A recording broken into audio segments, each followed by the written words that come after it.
안녕하세요, 여러분. 굿모닝 행정학 진행하는 여러분의 영디 최영입니다. 자, 우리 오늘은 리더십 이론 얘기할 건데요. 사실 리더십 이론이 자질론, 행태론, 상황론, 신속성론, 현대적 리더십까지 종류가 되게 많잖아요.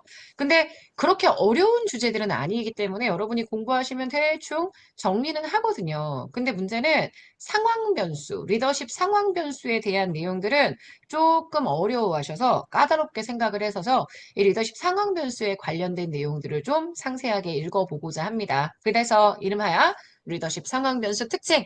여기서 상황 변수에 대한 것을 암기하고 들어간다고 생각해 주시면 될 것 같습니다. 자, 31차 리더십 상황 변수고요. 크게 네 가지 이론 볼 건데요. 피들러의 상황 적응 모형, 그 다음 커와 저미어의 대체물 중화물 접근법, 허쉬와 블렌차드의 3차원 모형, 그 다음 하우스 에반스의 경로 목표 모형까지 4개. 그래서 여기에 있는 상황 변수 이론, 상황 변수에 대한 내용을 확실하게 암기하고 간다고 생각해 주시면 될 것 같습니다. 아시겠지만 피들러는 리더십의 효율성을 설명하면서 리더의 유형을 두 가지로 봅니다. 두 가지, 관계지향, 그 다음 과업지향, 거기에 플러스 상황 변수를 고려하죠. 그래서 상황 변수 이름하여 리, 직, 과, 리더와 부하 사이의 관계, 직위의 권력, 과업 구조 이렇게 세 가지. 리더와 부하 사이의 관계는 우호적이거나 신뢰할 수 있는 관계, 그리고 직위 권력은 정당한 직위 권력이냐, 가업 구조가 명확하냐. 이 세 가지의 조건이 아싸리 유리하거나 불리하다. 그러면 과업지향의 리더가 효과적이고 상황이 애매하다. 중간 정도면 관계지향의 리더가 유리하다. 그래서 요거 외웁시다. 지금 리더십을 두 가지 형태로 보고 리직과 세 가지로 상황 변수 봤다. 상황 변수 리직과 암기. 그리고 제가 이건 얘기도 했었죠. LPC 점수 가장 싫어하는 리더를, 아니, 싫어하는 동료를 어떻게 평가하는지 이걸 통해 리더십의 형태, 관계지향과 과업지향의 리더를 구분할 수 있는데 사실 LPC를 어떻게 측정하는지 이런 건 중요하지 않고요. 지금 보시는 피들러의 모형이 이런 구조를 가지고 있다. 요 정도.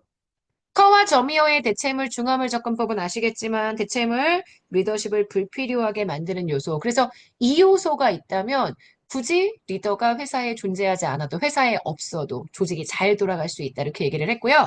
그 다음 중화물은 말 그대로 리더십의 중요성을 감소시키는 요소. 그래서 여기는 예시들을 외우시는 게 아니라 제가 대체물과 중화물의 의미만 정확하게 확인할 수 있으면 된다고 했고요. 부하의 경험이 많이 됐어. 그러면 이거는 리더십의 대체물, 리더가 없어도 조직이 잘 돌아갈 수 있게 만들어주죠. 보상에 대한 무관심, 리더십의 중요성을 감소시키는 요소. 그래서 이렇게 둘을 나눌 수 있다. 이렇게 정리해 주시면 됩니다. 그 다음 세 번째, 하우스 에반스의 경로 목표 모형, 통로 목표 모형. 여기서 제가 특과라고 얘기를 했습니다. 부하의 특성, 과업의 환경, 특과.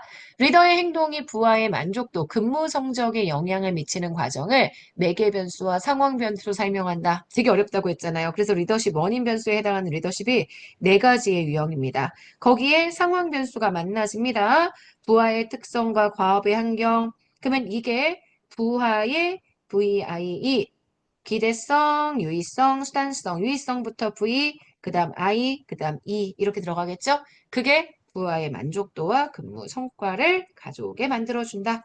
그래서 여기선 상황 변수가 특가고 리더십의 유형을 네 가지. 지시, 지원, 참여, 성취. 사실 네 가지를 다 외우긴 너무 힘들겠지만 그래도 여기에 참여적인 리더십이나 지시적인 리더십이 있다라는 건 여러분 다 아시는 내용들에 해당하는 걸 거니까 요거 정리해 주시고 그 다음 제일 마지막 허쉬와 블렌차드의 3차원 모형. 여기는 상황 변수를 하나밖에 안 봐서 되게 편해요. 부하의 성숙도, 부하의 능력과 의욕이라는 요 내용을 가지고 3차원 모형이 설명을 하죠. 그래서 부하의 성숙도가 만약에 높아진다. 지, 설, 참, 위. 네 가지 아시죠? 처음엔 지시했다가 그 다음 설득했다가 그 다음 참여했다가 그 다음 위임했다가 사실 표현이 좀 다르긴 하지만요. 여기 있는 표현하고요.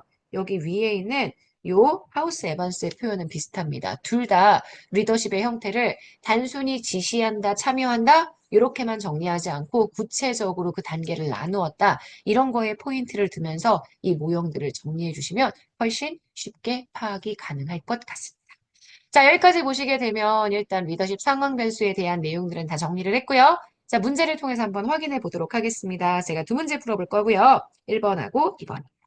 자, 1번 문제 국가직 7급에 출제가 되었던 내용이죠.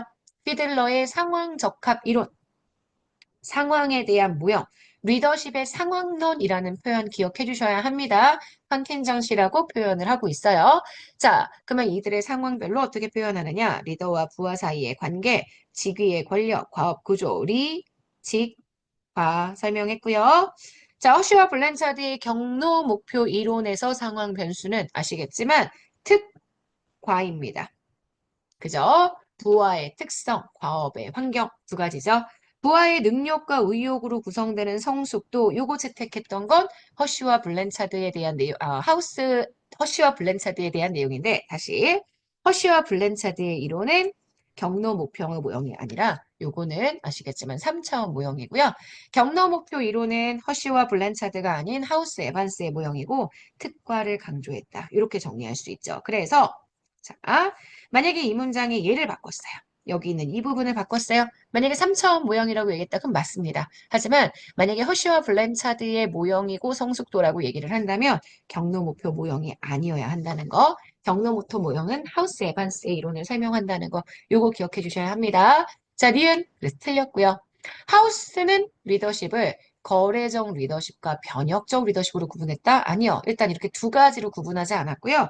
거래적, 변혁적 리더십 구분한 건 번스의 이론입니다. 하우스 에반스는 네, 사실 지시, 그 다음 참여, 지시, 지원, 참여, 성취 이렇게 얘기를 하는데 이게 다 암기가 안 될 수는 있습니다. 하지만 하우스 에반스가 구분했던 리더십의 유형은 허쉬와 블렌차드와 유사하게 네 가지였다. 이렇게 정리를 해주셔야 돼요. 틀렸습니다.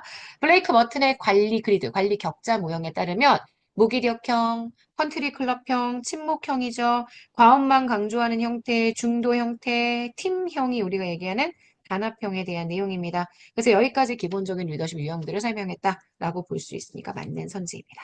문제에 정답되는 건 기억 리을드죠. 2번입니다. 자, 2번입니다.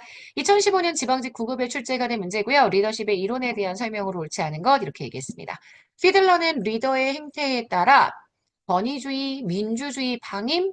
이거는 여러분 아이오와 대학 연구예요.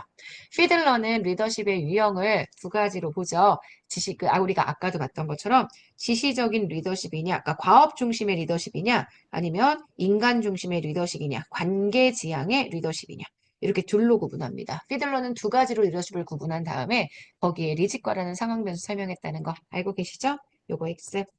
행태이론은 리더의 자질보다는 리더의 행태적인 특성이 조직 성과에 영향을 미친다고 봅니다. 세 번째, 허쉬와 블랜차드는 부하의 성숙도에 따라 리더의 역할이 달라진다라고 주장하고요. 네 번째, 하우스의 경로, 목표, 모형, 리더십을 네 가지의 형태로 나누는데 다른 거 기억하지 마시고 이것만 딱 봅시다.